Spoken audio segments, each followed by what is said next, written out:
حضرت غوث پاک رضی اللہ تعالیٰ عنہ طالب علموں کو سبق پڑھا رہے تھے، تو سبق پڑھاتے پڑھاتے نا ہاتھ آگے بڑھایا تو اچانک ہاتھ واپس آیا تو گیلا ہو گیا تھا سارا۔ تو تھوڑی دیر کے بعد ہی بندے پہنچ گئے، انہوں نے آ کے یا غوث کے نعرے بھی لگائے، وہ مچلے بھی، وہ روئے بھی، وہ قدم بھی چومے، اپنے مقدر پہ ناز بھی کیا۔ شکر ہے اللہ کا، اللہ نے ہمیں آپ کا غلام بنایا، شکر ہے۔ تو طالب علموں نے پوچھا ہوا کیا؟ کہنے لگے کشتی میں بیٹھے تھے تو ڈوبنے لگی تھی۔ ایک تاجر تھا تو ملک شام جاتا تھا اکثر تجارت کرنے کے لیے، مال کما کے لاتا، غریبوں کی بھی مدد کرتا۔ تاجر شیخ حماد کے پاس گیا، کہنے لگا میرے لیے دعا کر دے، میں جا رہا ہوں سفر کے لیے۔ تو انہوں نے کہا میں صبح بتاؤں گا۔ استخارہ کیا صبح، کہنے لگے نہ جانا، تیرا مال بھی لٹ جائے گا اور تو قتل بھی ہو جائے گا۔ وہ بڑا پریشان ہوا، حضور غوث پاک کے پاس گیا، کہنے لگا حضور، اور جب میری آنکھ کھلی تو میں اسی وقت ہی رخت سفر باندھا، سر پٹ گھوڑے دڑائے، کچھ رات کو کچھ دن کو، سویرے بغداد پہنچ گیا۔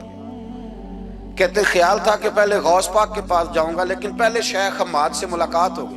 نبی پاک صلی اللہ علیہ وسلم نے فرمایا اگر تم چاہتے ہو رزق بھی بڑھ جائے، عمر بھی لمبی ہو جائے، ایک آدھ بات حضور غوث پاک کی عرض کرتا ہوں۔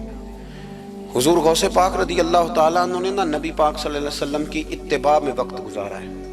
کچھ بندے اللہ کے بڑے خاص ہوتے ہیں۔ حضور غوث پاک رضی اللہ تعالیٰ عنہ کو اللہ نے اعزاز عطا فرمایا، شان عطا فرمائی کہ غوث اعظم درمیان اولیاء، جو محمد درمیان انبیاء۔ اس طرح نبیوں میں رسول کریم کا مقام ہے نا، اس طرح ولیوں میں غوث پاک جیلانی کا مقام ہے۔ حضور غوث پاک رضی اللہ تعالیٰ عنہ کو اللہ نے کئی اعزازات دیے۔ سب سے بڑی بات یہ کہ اللہ نے انہیں کرامات عطا کی۔ کرامت دین کا پورا ایک حصہ ہے۔ ہمارے یہاں نا لوگ کہتے ہیں اخلاق بیان کریں جی، وہ کہتے کیا تھے؟ کرامت کیا ہوتی؟ بھئی کرامت تو قرآن پاک نے بیان فرمائی۔ آصف بن برخیہ جناب بلقیس کا ملکہ بلقیس کا تخت لائے تھے، یہ اللہ نے کیوں آیت نازل کی قرآن پاک میں؟ وہ قصہ کہانی ہے کہ وہ جی تخت لائیں، یہ کیوں بیان کی؟ اور تخت آیا کس طرح آیا؟ انہوں نے کہا کہ آنکھ جھپکنے سے پہلے آ جائے گا، پھر آیا کہ نہیں آیا؟ ان سے پوچھا یہ کیسے آیا؟ کہنے لگے ھذا من فضل ربی۔ او سنگیو، صرف حضرت سلیمان علیہ السلام کا امتی تخت لا سکتا ہے، نبی پاک کا غلام نہیں لا سکتا؟ یار آپ نے کرامت کا انکار کر کے اپنے آپ کو کمزور کر لیے۔ اور نہیں جی نہیں، یہ کیسے ہو؟ کیا مطلب ہے اس کا؟ آپ سورہ نمل روز پڑھے اور جناب سلیمان علیہ السلام کے امتی کی شان بیان کرے کہ وہ آنکھ جھپکنے سے پہلے 80 گز اونچا، 80 گز چوڑا، 80 من وزنی تخت آنکھ جھپکنے سے پہلے لے آئے۔ کسی بندے کا ایمان خراب نہیں ہوتا۔ اور میرے غوث پاک جیلانی، یہ وہ بندے ہیں جن کے بارے میں نبی پاک نے فرمایا کہ میری امت کے علماء بنی اسرائیل کے نبیوں کی طرح ہیں، امتیوں کی طرح نہیں۔ کن کی طرح؟ نبیوں کی طرح، نبیوں کی طرح۔ حضرت غوث پاک رضی اللہ تعالیٰ عنہ ہم کو ملانگ لوگ نہیں ہیں، الحمدللہ تعالیٰ ہم تو غوث پاک کی کرامت بھی مانتے ہیں، پر قرآن و سنت کی اینک لگا کے مانتے ہیں۔ یہ میری بات سمجھ لیں۔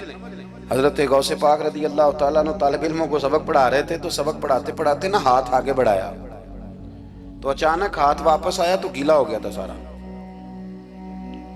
تو شاگرد بھی بڑے سیانے ہوتے ہیں، انہوں نے سبق چھوڑ دیا، استاد جی کے گیلے بازو کو دیکھنا شروع کیا۔ حضور یہ کیا ہے؟ تو غوث پاک بھی غوث پاک تھے۔ ہر بندے کا ہاضمہ اتنا اچھا نہیں ہوتا کہ اس کو ہر بات ہضم ہو جائے، کئیوں کو بد ہضمی بھی بڑی سخت ہوتی ہے، کھٹے کھٹے ڈکار آتے ہیں بات سن کے، کانوں سے دھواں بھی نکلتے ہیں کئی دفعہ۔ تو انہوں نے پوچھ لیا فٹافٹ کہ حضور یہ کیا ہوا؟ تو غوث پاک کو پتا تھا کہ سب کا ہاضمہ ٹھیک ہے۔ میاں صاحب نے بھی کہا تھا خاصاں دی گلامہ آگے نہیں مناسب کرنی۔ اگلا شعر میں نہیں یہ پڑھنا کیونکہ زیادہ ڈاڈ ہے تو میں ادھر ہی رہتا ہوں، اتنا ہی کافی ہے کہ خاصاں دی گلامہ آگے نہیں مناسب کرنی۔ انہوں نے کہا حضور یہ کیا ہے؟ تو آپ فرمانے لگے تمہارے والی بات نہیں۔ اللہ اکبر۔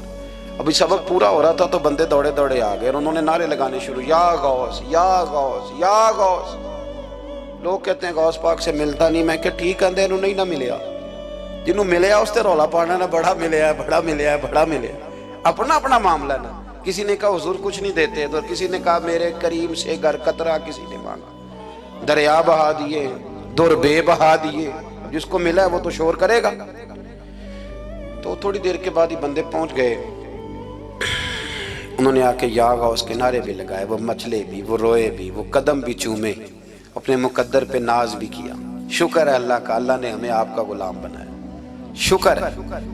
تو طالب علموں نے پوچھا ہوا کیا؟ کہنے لگے کشتی میں بیٹھے تھے تو ڈوبنے لگی تھی، تو ہم نے کہا کہ ہم تو غوث پاک کے ماننے والے ہیں، تو پھر حضور غوث اعظم کا دست مبارک نمودار ہوا ہے اور کشتی کو پکڑ کے کنارے لگا دیا ہے، کشتی کو پکڑ کے کنارے لگا دیا ہے۔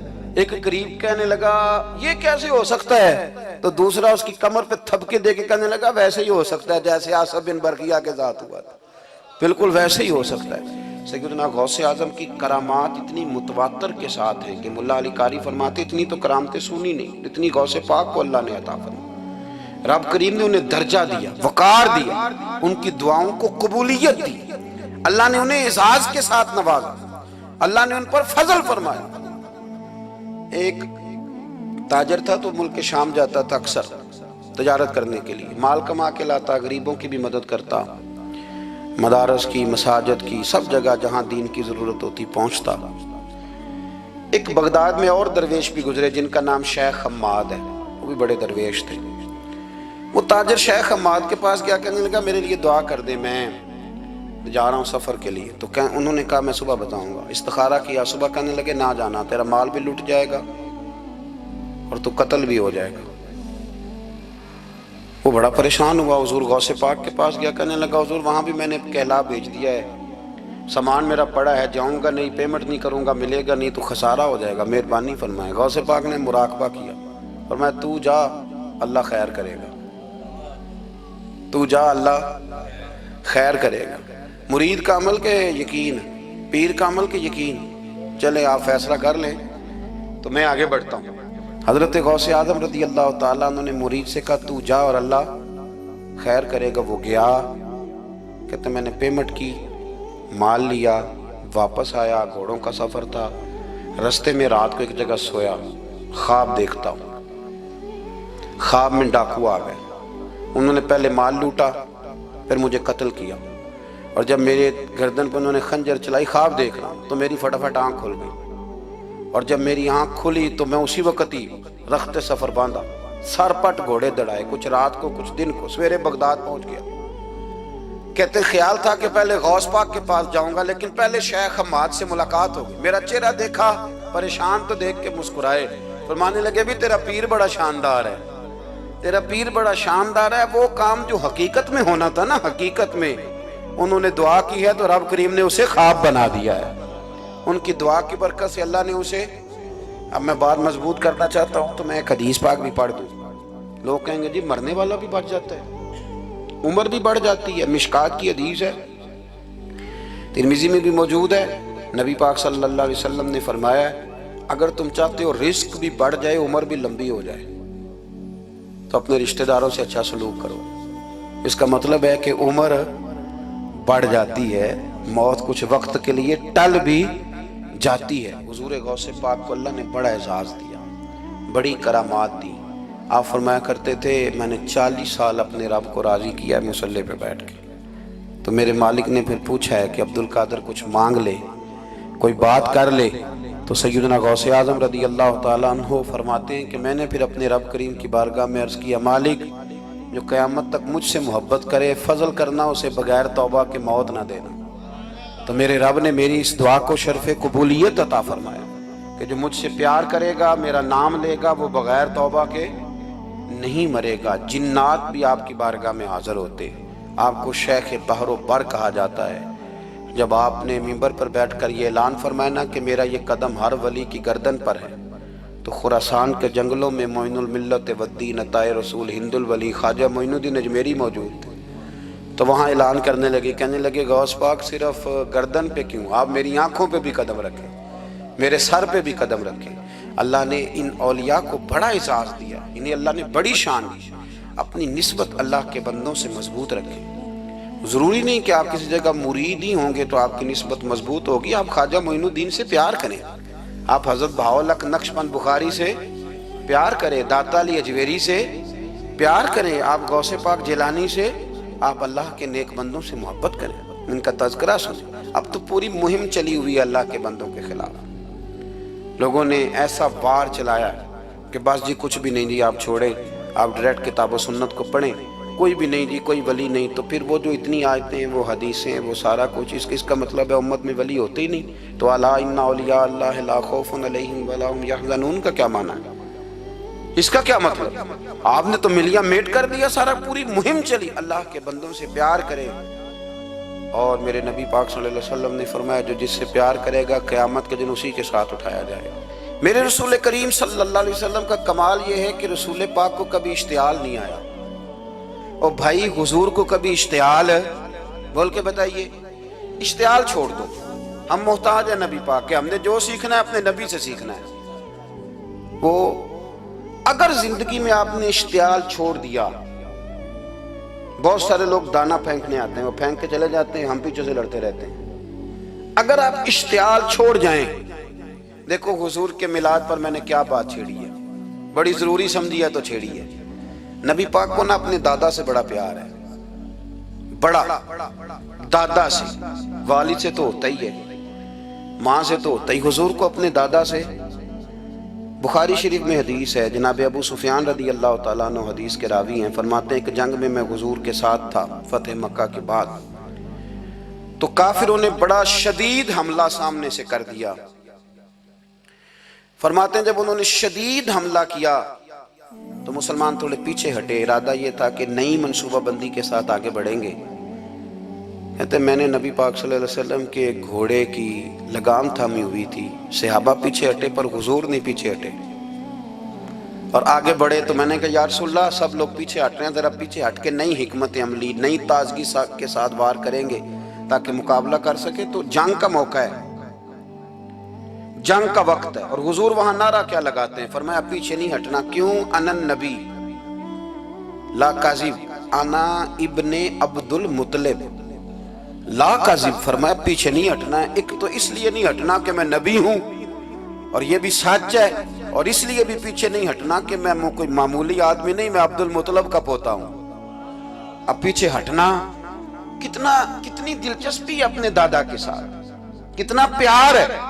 ضروری نہیں دادا پی ایچ ڈی ہو تو پھر ہی پیار کیا جائے، یہ بھی ضروری نہیں کہ دادا کروڑ پتی ہو تو پھر بھی پیار کیا جائے، یا دادا پیر ہو، صوفی ہو، عالم ہو تو پھر ہی پیار کیا جائے۔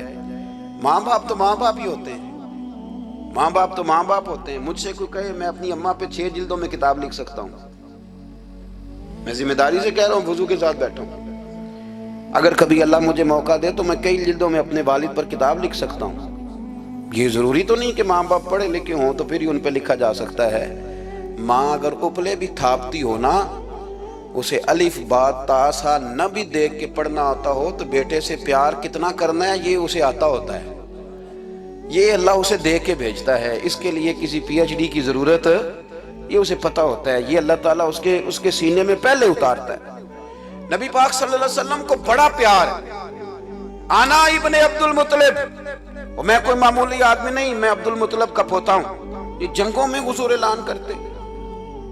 اب دوسری کتاب دیکھی الوفا شریف میں اور شفا شریف میں حدیث ہے، حضرت عمر فاروق راوی ہیں، فرماتے میں کھڑا تھا، یہودیوں کا ایک بہت بڑا عالم ہے، زید بن دسنا اس کا نام ہے، حضرت بلال حبشی رضی اللہ تعالیٰ عنہ فرماتے ہیں کہ جب کہیں ضرورت پڑتی تھی تو ہم لوگوں سے قرضہ لیتے تھے۔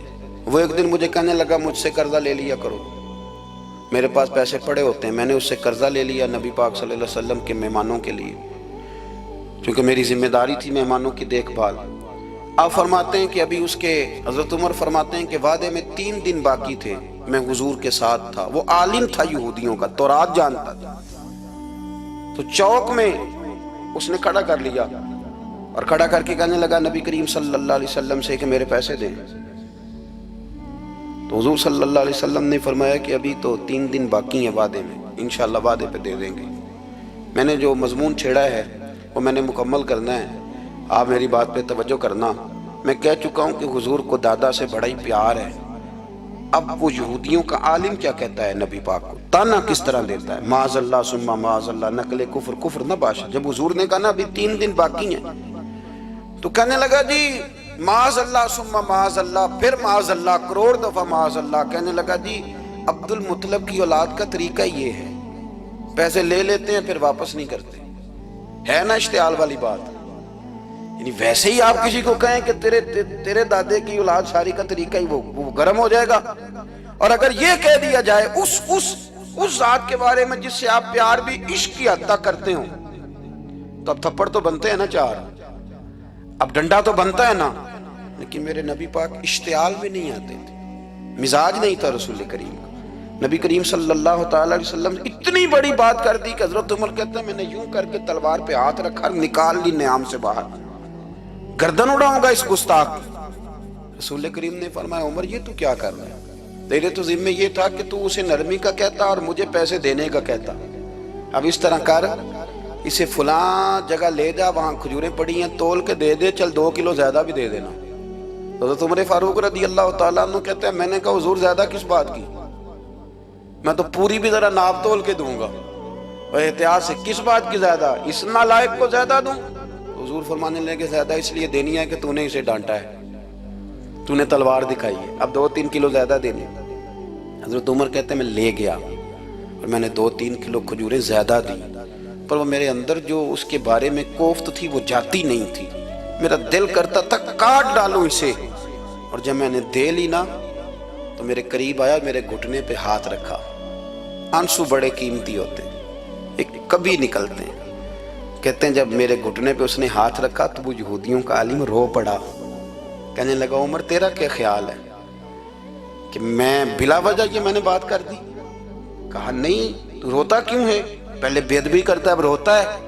تو کہنے لگا عمر میں کوئی معمولی آدمی نہیں، میں پڑھا لکھا بندہ ہوں، معمولی ہوتا تو جلدی مان جاتا، میں تورات کا، انجیل کا، زبور کا عالم ہوں، میں نے آخری نبی کی ساری صفتیں اپنی کتابوں میں پڑھی ہیں، میں نے ساری باتیں چھپ چھپ کے نبی پاک میں دیکھ لی تھی۔ ایک بات میں نے حضور کی آزمانی تھی ابھی، وہ یہ تھا کہ نبی پاک کے سامنے جتنی بھی جہالت کرو گے نا، اللہ کے رسول کا حلم اس پر غالب آ جائے گا، حضور کا صبر اس پر غالب آئے گا۔ میں نے نا آج وہ آزمانا تھا، اور میں نے نا سازش کر کے بلال کو پیسے دیے تھے، اور میں نے سازش کر کے 3 دن پہلے مانگے تھے، پر عمر تجھے مبارک ہو، میں نے تو آزما کے مانا ہے، تو بغیر آزمائے محمد عربی کا غلام بن گیا ہے۔ اب لے جا، مجھے معافی بھی دلا، اور نبی پاک صلی اللہ علیہ وسلم کی غلامی بھی میرے لیے، اس سند پہ بھی تو میرے ساتھ شامل ہو۔ زندگی میں اشتعال نہ اپنے آپ کو آنے دے۔ لوگ دنیا میں باتیں کرنے آئے ہیں، اور باتیں کرنے والے رہ جایا کرتے ہیں، باتیں کرنے والے، میری بات کی سمجھ آ رہی ہے، اور کام کرنے والے وہ کر جاتے ہیں۔ اگر آپ باتوں پہ آپ وقت گزاریں گے تو رہ گئے۔ اشتعال، وکیلوں کو بھی یہاں اشتعال آتا ہے، یہاں ڈاکٹروں کو بھی اشتعال آتا ہے، یہاں فلانے کو بھی اشتعال آتا ہے، یہاں بھئی آپ کس چکر میں پڑ گئے؟ اگر آپ کو اشتعال ہی آنا ہے، آپ دیکھیں نا اہل طائف نے نبی پاک کے ساتھ کیا کیا۔ تاریخ میں نا کچھ الفاظ ایسے ہیں جو پڑھے نہیں جاتے۔ جب انہوں نے کہا کہ معاذ اللہ آپ نبی ہیں جو دروازہ دروازہ گھوم رہے ہیں، آپ نبی ہیں جن کے ساتھ لشکر ہی کوئی نہیں، پیسے ہی کوئی نہیں، آپ ہیں، اتنے سخت جملے، پھر پتھر بھی مارے۔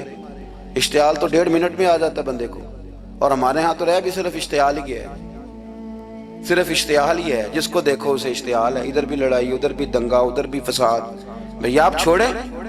رسول کریم علیہ السلام کو حضرت زید بن حارثہ نے کہا حضور دعا کریں گے تباہ ہو جائیں، نبی پاک نے فرمایا لفظ حدیث کے، فرمایا لم ابعث لعانا، فرمایا میں کو تانے دینے والا بن کے آیا ہوں، میں کو وہ ہوں جو تانا زنی کروں گا، بد دعا دوں گا انہیں۔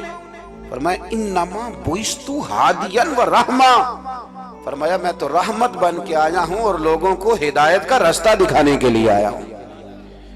زندگی میں کبھی بھی اشتعال۔ ایک بات اور کرنی ہے آپ سے، اس پر بھی آپ نے خاص توجہ کرنی ہے، جو ہمارے لیے سرکار کی محتاجی میں سے خیرات ہم نے لینی ہے، وہ یہ ہے کہ نبی پاک صلی اللہ علیہ وسلم کو نا قرآن مجید نے حریص کہا۔ اللہ اکبر۔ یہاں شاید آپ مجھے کہہ دیں تو میں ناراض ہو جاؤں، لیکن قرآن نے کہا حریص علیکم بالمؤمنین رؤوف الرحیم۔ اللہ کرے کہ ہم قرآن کے الفاظ پر غور کریں۔ حریص علیکم، اے میرے محبوب کے غلاموں، نبی پاک صلی اللہ علیہ وسلم نا تم پر حریص ہیں، یعنی تمہاری بھلائی چاہنے میں جلدی کرتے ہیں، تمہاری بھلائی چاہنے میں۔ یہ ایسے الفاظ ہیں کہ اس سے بڑھ کر میں ان کا معنی نہیں کر سکتا، اگرچہ علماء تفسیر نے حریص علیکم کے کئی معنی بیان فرمایا محبوب کو جلدی ہے۔ بیٹا بھی اماں سے کہتا ہے اماں آہستہ آہستہ ہی میری ترقی ہوگی نا۔ اب مرید بھی پیر صاحب سے کہتا ہے حضرت صاحب ہوں میں شروع کرتے لئیے سویرے اٹھتے پہنا تے اے میں ہولی ہولی کر کے داڑھی، مجھے تو خیر بہت سارے کہتے ہیں، اس لیے ایک میرے سنگی ہیں اللہ تعالیٰ انہیں جزائے خیر دے، وہ جنوبی پنجاب سے ہیں تو وہ سرائکی ہیں۔ اب ہمیں اللہ نے یہ اعزاز دیا ہوتا ہے کہ ہمارے پاس ہر زبان کا بندہ ہوتا ہے، اس لیے کئی دفعہ اپنی زبان بھی گڈ مڈ ہو جاتی ہے، کیونکہ سب سے بات کرنی ہوتی ہے نا جی۔ تو مجھے کہنے لگے ایک دن فون کر کے پیر صاحب مبارک ہو گئے۔ میں نے کہا جی خیر مبارک، کیا ہوا؟ کہنے میں ان چھوٹی چھوٹی داڑھی رکھ لئی اللہ دے فضل نہ۔ میں کہا چلو میں تیری مبارک قبول کرتی تو مہربانی کری انہوں کھاد شاد باندھا رہی تاکہ تھوڑی بڑی بھی ہو ہی جائے کہ مبارک ہوئے۔ میں چھوٹی چھوٹی، میں کہا چلو اللہ کریم خیر کرے گا بڑی بھی ہو جائے، حالانکہ داڑھی کا کوئی وزن ہی نہیں ہوتا، کیا ہوتا ہے نہ چھوٹی کا نہ بڑی کا، اللہ سمجھنے کی توفیق عطا فرمائے۔ باہر کہ جو بات عرض کرنی ہے اس کی طرف آتا ہوں آپ حضرات سے۔ حریص علیکم، بھئی ہر بندہ کہتا ہے میں آہستہ آہستہ چلوں گا، لیکن نبی پاک صلی اللہ تعالیٰ علیہ وسلم نے شوق رکھتے میری امت کو جلدی سے خیر ملے، جلدی سے۔ آپ دیکھیں نا ہم نے نا اصل میں سنی تقریریں، سنانے والوں نے سنا دیں، بس وہ ٹھیک ہے ایک نظام ہے، لیکن کبھی کبھی نا ہم الجھ جاتے ہیں، اڑ جاتے ہیں کہ یار ایسے بھی ہوتا ہے۔ نبی پاک جلدی کرتے ہیں اپنی امت کو خیر دینے میں، جلدی۔ حضرت ابو ہریرہ نے حافظہ مانگا تو فٹافٹ دیا حضور۔ حضرت جابر ابن عبداللہ نے کہا حضور گھر میں غربت ہے تو فرمایا 1 کلو لے جا، کھول کے نہ دیکھنا کھجورے، کھاتا رہنا ختم کوئی نہیں ہوگا۔ جس نے جو مانگا نا جو ذرا جلدی کر کے، مرنا ہے پھر قبر میں جانا ہے، پھر قیامت تک قبر میں لیٹنا ہے، پھر قبر سے اٹھنا ہے۔ وَإِذَا الْقُبُورُ بُعْثِرَتْ عَلِمَتْ نَفْسٌ مَا قَدَّمَتْ وَأَخَّرَتْ، پھر وہاں سے اٹھ کے حساب دینا ہے، حساب کے بعد جنت دوزخ کا فیصلہ ہونا ہے۔ اور میرے نبی پاک صلی اللہ علیہ وسلم کو بڑا شوق ہے امت جلدی جلدی جنت میں جائے، لہذا فرمایا ابو بکر تو بھی جنتی ہے۔ حضور وہ قبر، وہ اٹھنا، وہ حساب کتاب، فرمایا میں جانوں اللہ جانے۔ عمر تو بھی جنتی ہے، عثمان بھی جنتی ہے، علی بھی جنتی ہے، طلحہ بھی جنتی ہے، زبیر بن عوام بھی جنتی ہے، طلحہ بن عبید اللہ بھی جنتی۔ 10 بندوں کو نہ کھڑے کھڑے جنت۔ امام حسن اور حسین پیچھے کھیل رہے تھے تو پوچھ لیا کسی نے حضور یہ 10 تو جنتی ہیں، تو فرمایا جو پیچھے ہیں، تو کہا سید الشباب اہل الجنہ، یہ جنتی ہیں اور یہ جنتیوں کے سردار ہیں۔ آپ ذرا پلٹ کے دیکھ لیں کس طرح حضور نے، اور یہ اس شوق کو آپ سمجھیں، ہمیں تو شوق ہی کوئی نہیں، اب یقین کریں نہیں شوق، زیادہ سے زیادہ شوق ہوگا تو اپنے بیٹے کے حق میں ہوگا کہ جلدی جوان ہو جائے، اور اس میں بھی ہماری ڈبل لالچ ہوتا ہے کہ بچہ جوان ہو جائے اور میں کبھی بوڑھا بھی نہ ہوں، یہ بھی جوان ہو جائے اور میں بھی جوان ہی رہوں۔ بھئی یہ تو نہیں نہ ہو سکتا، اگر وہ جوان ہوگا تو پھر آپ کو بوڑھا ہونا پڑے گا، لیکن ہمارا ڈبل لالچ ہے کہ یہ بھی جوان ہو جائے اور میں بھی جوان ہی رہوں، یہ ہو سکتا؟ نبی پاک صلی اللہ علیہ وسلم نے فرمایا، آپ ذرا غور کریں، فرمایا وہ پیر رومہ ہے جو خرید کے دے دے گا میں اسے جنت کی بشارت دیتا ہوں۔ فرمایا جو مسجد بنائے گا میں گارنٹی دیتا ہوں اپنے لیے جنت میں مکان بنا لے گا۔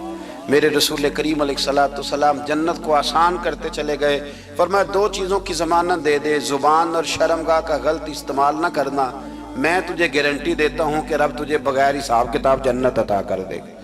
جلدی کے ساتھ حضور نے یہ شوق پیدا کیا۔ ہمارے ہاں نا ہر معاملے میں تیزی ہے، امیر راتوں رات ہونا ہے، حسین راتوں رات ہونا ہے، اور بادشاہ بھی نیک ذرا آہستہ آہستہ ہو کے کرنا ہے، آہستہ آہستہ آہستہ آہستہ۔ اور تو ہر ویلے مسیطے بہ رہنا ہے تے اور کتے بھئی ہے جی، بھئی مسجد اللہ کا گھر ہے تیرے گھر بیٹھتے تو 2-3 دن زیادہ بیٹھتے، تو نے کہنا تھا کوئی اور کام بھی کریا کر، اللہ کے گھر بیٹھے ہیں تو یہاں بھی تجھے اعتراض ہے، کدھر جا کے بیٹھے، کدھر بیٹھے جا کے؟ ہمارا ایک پیر بھائی تھا، اللہ اکبر، تو حضرت صاحب کے پاس آ کے نا کسی نے شکایت لگائی اس کی کہ اس کے گھر والے کہتے ہیں دیار والے پیران کو لے بیٹھا رہنا ہے، تو سب ہنس پے، فرمان لگے ایک باری پھر گل کری، کہتا جو کہتے ہیں ہر وقت پیروں کے پاس بیٹھ رہتا ہے، فرمایا یار بڑا مزہ ہے، ایک باری پھر کری۔ تو وہ جب حضرت صاحب کو مزہ آتا تھا تو ہمیں مفت میں ہی آنا شروع ہو جاتا تھا۔ تو یہ تو بڑی بات ہے نا جی کہ کوئی کسی اللہ والے کے پاس بیٹھتا ہے۔ میری بات کو سمجھ لیں، جلدی کرتے رسول کریم، ہمیں بھی تھوڑی جلدی کرنی چاہیے نبی پاک کا غلام بننے۔ صحابہ نے بڑی جلدی کی، آپ یقین کریں 1 منٹ بھی دائیں بائیں نہیں، بس آج حکم آیا، آج ختم، آج ہی عمل ہوگا، کل پرسوں ترسوں کی بات کوئی نہیں۔ ساری دنیا جاتی ہے نا مدینہ شریف اور جا کے دیکھتی ہے مسجد قبلتین، 2 قبلوں والی مسجد، یار بڑا مشکل کام ہے، بڑا مشکل کام ہے۔ لوگ کہتے ہیں پہلا تسی این جاندے سو، اب یہ کہنا شروع کر دیے بڑا مشکل کام ہے۔ حضور نے 4 رکعتوں والی نماز 2 ادھر منہ کر کے پڑھائی اور پھر 2 رکھتے ہیں، اور یار مشکل ہے کام، بڑا مشکل۔ یہاں تو میرے بھائی پگڑی کا سٹائل بدل ناراض ہو جاتے، اور میرے رسول کریم صلی اللہ علیہ وسلم نے کعبے کا رخ ہی پھیر لیا تو سلام کے بعد صحابہ نے سوال نہیں کیا۔ کسی نے پوچھا کل تم نے 2 ادھر پڑھی تھی، آج 2 ادھر پڑھی، انہوں نے کہا ہم نے قبلہ نہیں دیکھا، ہم نے تو یہ دیکھا امام کدھر جا رہا ہے۔ حاجیو آؤ شہنشاہ کا روضہ دیکھو، کعبہ تو دیکھ چکے، اب کعبے کا بھی کعبہ دیکھو۔ جلدی کریں، وقت بڑا تھوڑا ہے، بیماری فٹافٹ آ جاتی ہے، کچھ پتہ نہیں چلتا، کمزوری فٹافٹ آ جاتی ہے، کچھ پتہ نہیں چلتا، بہت سارے حالات ہیں جو جلدی خراب ہو جاتا۔ نبی پاک صلی اللہ تعالی علیہ وسلم نے نا اپنی امت کو بڑی ساری خیر اللہ سے لے کے دی، ہمارا دین بڑی جلدی مکمل ہوا، 23 سالوں میں مکمل دین حضور نے ہمیں عطا فرمایا۔ اور پھر ایک اور مزے کی اور لطف کی بات یہ کہ ایک ہے کہ جنگیں بھی ہو رہی ہیں، ہم کہتے ہیں جی آرام سے بیٹھیں گے تو دین کی بات کریں گے، جنگیں بھی جاری ہیں، بدر ہے، احد ہے، آخر دم تک۔ جس دن سرکار کا وصال ہوا اس دن بھی نبی پاک صلی اللہ علیہ وسلم نے لشکر روانہ کیا، اس دن بھی لشکر روانہ کیا، جنگیں بھی ہو رہی ہیں، اور ساتھ ساتھ رسول پاک نماز، عبادت، تہجد، مسواک، شریعت، دین، تقوی، پرہیزگاری، ان ساری باتوں کا درس بھی بیان فرما رہے ہیں۔ ہم کہتے ہیں جی وہ فلانے حالات ٹھیک ہو جائیں گے کاروباری تو پھر میں مسجد ہوں، بھئی حالت جنگ میں بھی جنگ بھی چلتی رہتی تھی، تہجد بھی چلتی رہتی تھی، وہاں یہ حال تھا کہ وہاں پریشانی بھی چلتی رہتی تھی اور درود و سلام بھی چلتا رہتا تھا۔ میرے رسول کریم صلی اللہ علیہ وسلم کے غلاموں، اپنے زندگی میں ناکام وہ لوگ وہ جنہوں نے وقت ضائع کیا، وقت نہیں ضائع کیا۔